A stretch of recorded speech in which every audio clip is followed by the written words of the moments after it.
इस युद्ध के कारण दुनिया में जो कठिन हालात बने हैं उनका प्रभाव लंबे समय तक बने रहने की आशंका है।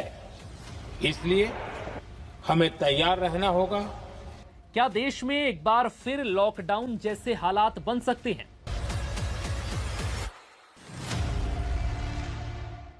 मिडिल ईस्ट में जंग के बीच पीएम मोदी ने संसद में यह चेतावनी आखिर क्यों दी? क्या देश में पेट्रोल, डीजल और गैस संकट अब बड़े स्तर पर देखने को मिलेगा? क्योंकि अगर ऐसा हुआ तो यह हर घर को प्रभावित करेगा, आप और हमें, यानी कि सबको। सड़कों पर वाहनों की रफ्तार थम जाएगी, आप तक पहुंचने वाला हर सामान या तो नहीं पहुंच पाएगा या फिर बहुत महंगे दामों में पहुंचेगा। अगर ऐसा हुआ तो देश में हर एक चीज महंगी हो सकती है, जिसके बाद के हालात आप सोच और समझ सकते हैं। शायद यही वजह है कि प्रधानमंत्री नरेंद्र मोदी ने अब संसद में इस बात को खुले तौर पर जनता के सामने रख दिया है।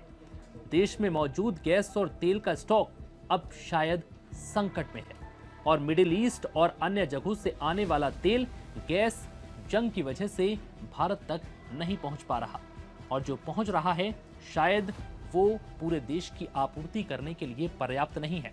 ऐसे में अगर मिडिल ईस्ट में जंग नहीं थमी तो भविष्य में हर भारतीय को तैयार रहने की जरूरत है। पहले पीएम मोदी का ये पूरा बयान सुनिए, फिर आपको बताते हैं कि आखिर बड़ी अड़चन कहां आ रही है। अध्यक्ष जी, इस युद्ध के कारण दुनिया में जो कठिन हालात बने हैं उनका प्रभाव लंबे समय तक बने रहने की आशंका है। इसलिए हमें तैयार रहना होगा, हमें एकजुट रहना होगा।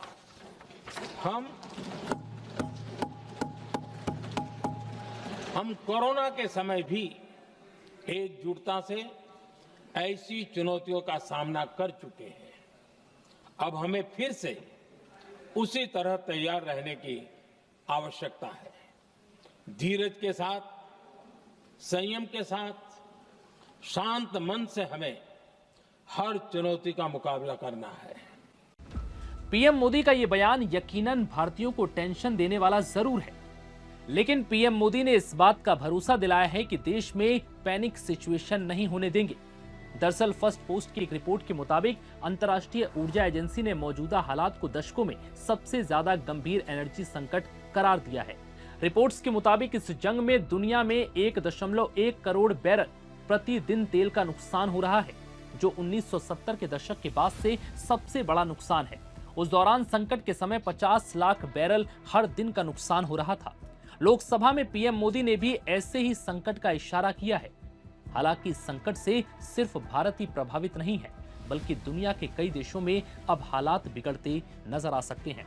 अंतर्राष्ट्रीय ऊर्जा एजेंसी की चेतावनी के बाद कई देशों ने इससे निपटने के लिए अलग अलग तरीकों से कदम उठाए हैं। फिलीपींस ने तो नेशनल इमरजेंसी का ऐलान कर दिया है।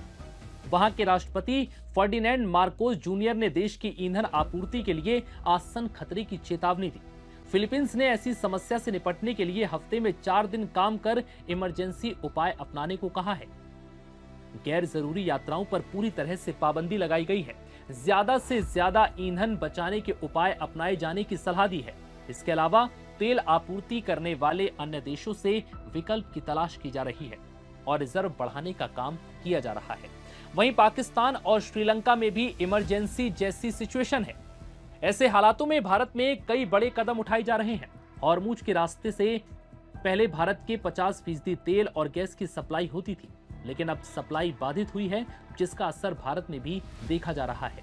एलपीजी सिलेंडर की किल्लत ने यह बयां कर दिया है कि हालात अब ज्यादा कुछ ठीक नहीं है। भारत ने इस बीच इंडस्ट्रियल सप्लाई में कटौती की है और एलपीजी प्रोडक्शन को बढ़ा दिया है। भारत ने तेल आपूर्ति के लिए खाड़ी देशों के अलावा अन्य देशों से भी संपर्क साधना शुरू कर दिया है। भारत पहले करीब 27 देशों से तेल और गैस मंगाता था, अब ये संख्या बढ़कर 41 देशों तक पहुंच गई है।